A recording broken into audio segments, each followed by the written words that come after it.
اللہ رب العالمین نے یہ بیان فرمایا کہ انسان اسی وقت تک عظمت، رفعت اور بلندی کے مقام پر رہ سکتا ہے جب وہ اللہ تعالیٰ کی وحی کو سامنے رکھے اور انبیاء کرام اور رسل اعظام کی تعلیمات کو لے کر چلتا رہے۔ اگر انسان آسمانی ہدایت سے منہ موڑے گا اور وحی کو پس پشت ڈالے گا تو وہ کبھی نہ دنیا میں اور نہ آخرت میں کامیاب ہو سکتا ہے۔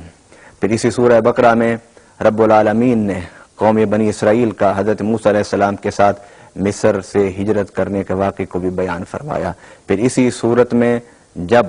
بنی اسرائیل کو پیاس لگی تو انہوں نے حضرت موسیٰ علیہ السلام سے کہا کہ ہمیں پانی چاہیے، تو رب العالمین سے حضرت موسیٰ علیہ السلام نے درخواست کی کہ اللہ پانی اس صحرا میں کہاں سے میں لاؤں، میری قوم مجھ سے پانی مانگ رہی ہے۔ تو اللہ تعالیٰ نے موسیٰ علیہ السلام سے کہا کہ اے موسیٰ تم پتھر پر اپنا عصا مارو، فقل نضرب بعصاک الحجر فانفجرت منہ اثنتا عشرۃ عینا۔ تو حضرت موسیٰ علیہ السلام نے جب پتھر پر اپنا عصا مارا تو رب العالمین نے 12 چشمے اس میں جاری فرما دیے،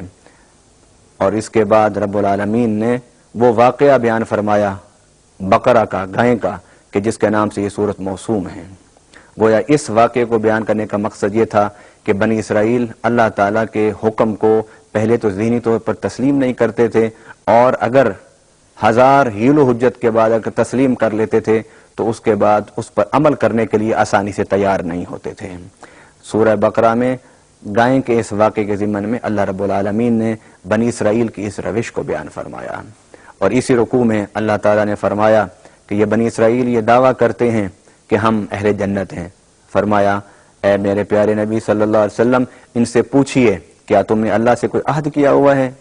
یا اللہ تعالیٰ سے نے تمہیں کوئی لکھ کر دیا ہوا ہے کہ تم جنت میں جاؤ گے؟ یقیناً ایسا ہرگز نہیں کہ تمہارے اور اللہ کے درمیان کوئی عہد نہیں ہوا کہ تم جنت ہی میں جاؤ گے، یہ تم اللہ پر جھوٹ بولتے ہو۔ جنت میں وہ لوگ جائیں گے جن کے اعمال اچھے ہوں گے، جو ایمان والے ہوں گے، جو عمل صالح اختیار کرتے ہوں گے۔ ناظرین کرام،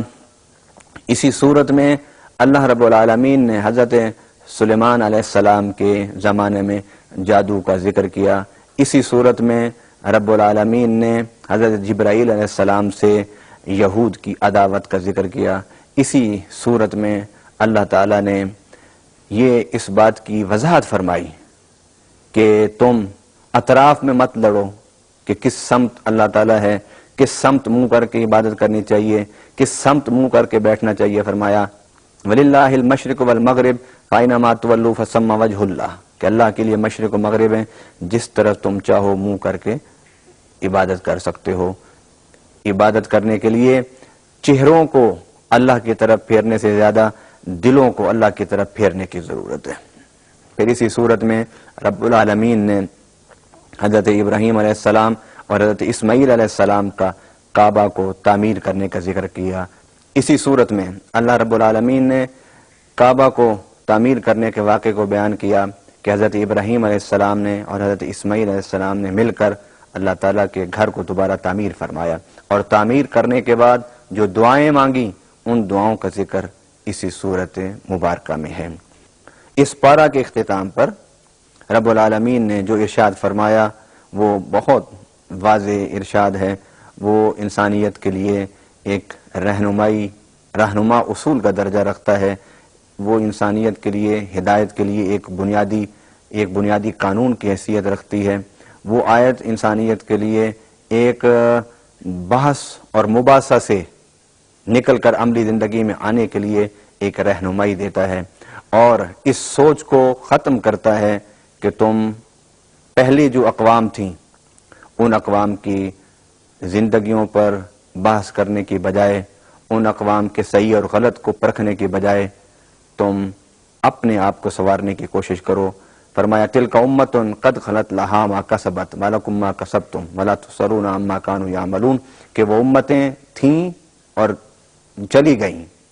ان کے لیے ان کے اعمال ہیں، تمہارے لیے تمہارے اعمال ہیں۔ وہ اپنے اعمال کی حساب دیں گے، تم اپنے اعمال کے حساب کے لیے تیاری کرو۔